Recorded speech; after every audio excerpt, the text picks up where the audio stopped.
नमस्कार दोस्तों, मैं हूं आपका दोस्त संपत लोहार एक और नए वीडियो के साथ नई जानकारी के साथ। मित्रों, यदि अभी तक आपने हमारे चैनल को सब्सक्राइब नहीं किया है तो आज ही हमारे चैनल को सब्सक्राइब करें और बेल आइकन दबाएं ताकि आपके पास धर्म, अध्यात्म, संस्कृति की हमारे मोटिवेशनल लेक्चर, हास्य कविताएं और योग की जानकारी शीघ्रता से और सबसे पहले पहुंच सके। दोस्तों, आज धर्म, अध्यात्म और संस्कृति में हम चर्चा करेंगे गणेश चतुर्थी के बारे में। वैसे हमारे हिंदू त्योहारों में गणेश चतुर्थी का एक विशेष महत्व है।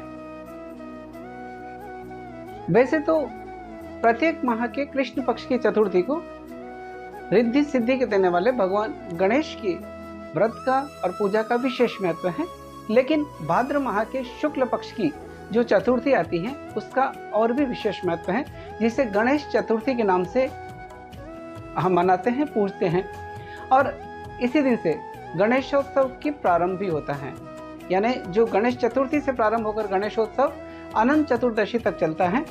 भगवान श्री गणेश का अवतरण दिवस। श्री गणेश को देवों में प्रथमेश माना जाता है, यानी सभी देवताओं में प्रथम पूजनीय देव हैं भगवान गणेश। इन्हें विघ्न नाशक, दुख हरता, सुख करता और रिद्धि सिद्धि के दाता कहा जाता है। भगवान श्री गणेश की पूजा करने से सारी मनोकामनाएं पूरी होती हैं और घर में खुशहाली रहती है, ऐसा माना जाता है। आज हम भगवान गणेश की जन्म की कथा के बारे में आपको बताने वाले हैं। वैसे तो अलग अलग पुराणों में भगवान गणेश के जन्म के बारे में कई कथाएं प्रचलित हैं और भगवान श्री गणेश को हर युग में अलग अलग रूप में अवतरण दिखाया गया है। भगवान गणेश का भगवान सतयुग में भी हुए थे गणपति, वो त्रेता युग में भी हुए और द्वापर युग में भी हुए और फिर कलयुग में भी।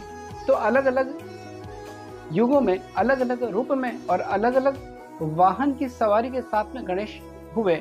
लेकिन हम जो आपको कथा बताने वाले हैं या कहानी बताने वाले हैं, जो सबसे प्रचलित कथा है, कहानी है, जो हमारे आस्था पर, हमारी मान्यता पर आधारित है और जिसका उल्लेख शिव पुराण में मिलता है। भगवान गणेश की कथा के बारे में जैसा आप जानते हैं कि भगवान गणेश माता पार्वती और शिव के पुत्र हैं। ऐसा कहा जाता है कि एक बार माता पार्वती ने स्नान जाने से पूर्व अपने शरीर पर हल्दी का उपटन लगाया था और उस उपटन से जो मेल निकला था उससे उन्होंने एक पुतला बनाया और उसमें प्राण फूंका और उसका नाम दिया गणेश। और गणेश को अपने द्वार पर द्वारपाल की तरह रखा और कहा कि कोई भी व्यक्ति घर के अंदर प्रवेश न करे। इस तरह से गणेश जी दरवाजे पर खड़े होकर द्वारपाल की तरह, तभी भगवान शिव वहां आते हैं और अंदर जाने लगते हैं। गणेश उनको रोकने की कोशिश करते हैं और कहते हैं कि अंदर जाने की आपको आज्ञा नहीं है। तब शिव कहते हैं कि पार्वती मेरी पत्नी है, मैं अंदर जाना चाहता हूँ, लेकिन गणेश उनको मना कर देते हैं। इस तरह से भगवान शिव बड़े क्रोधित होते हैं और वो अपने त्रिशूल से गणेश का सर काट देते हैं और फिर अंदर प्रवेश कर जाते हैं। तब माता पार्वती भगवान शिव को कहते हैं कि आप अंदर कैसे आ गए, मैंने तो बाहर द्वार पर गणेश को बिठाया था। तब शिव कहते हैं कि मैंने उसका गर्दन काट दी और मैं अंदर चला आया। यह सुन करके माता पार्वती बड़े क्रोधित होती है, कुपित होती हैं और वो कहती हैं या तो तुम मेरे गणेश को फिर से जीवित करो वरना मैं यहाँ से नहीं जाऊंगी। और इसी तरह से देवता भी माता पार्वती को अनुनय विनय करते हैं, लेकिन आखिरकार पार्वती नहीं मानी। तब भगवान शिव गरुड़ जी को कहते हैं कि उत्तर दिशा में जो भी माँ अपने बेटे या जो भी प्राणी या जो भी माँ अपने बेटे की ओर पीठ करके सो रही है उसका सिर लेकर आओ। इस तरह से गरुड़ जी उत्तर दिशा की ओर जाते हैं और वहां पर वो देखते हैं कि एक हथिनी अपने बेटे की ओर पीठ करके सो रही है। तो गरुड़ जी उस हथिनी के बेटे को सिर लेकर आते हैं और शिव जी को देते हैं। शिव जी उस गणेश जी के जिनका सिर पहले से अलग किया हुआ था उनके ऊपर, उनके सिर की जगह पर उस हथिनी का सिर लगा देते हैं और उसमें प्राण फूंक देते हैं।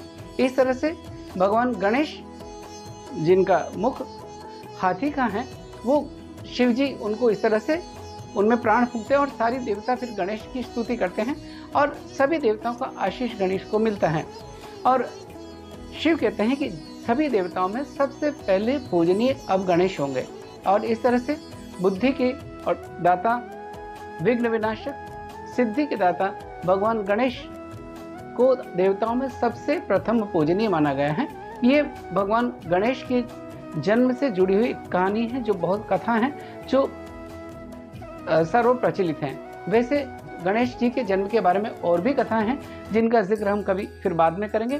दोस्तों, अगर ये छोटी सी जानकारी, हमारा प्रयास रहता है कि हम अपनी संस्कृति से जुड़ें, हम अपने धर्म से जुड़ें, सनातन धर्म से जुड़े, हम अपनी परंपराओं से जुड़े और जो ऋषियों का ज्ञान है, जो हमारी परंपरा है और उनके पीछे जो इतिहास है, उसको समझते हुए हर त्योहार को मनाएं, तो उस त्योहार का मनाने का आनंद और भी आ जाता है।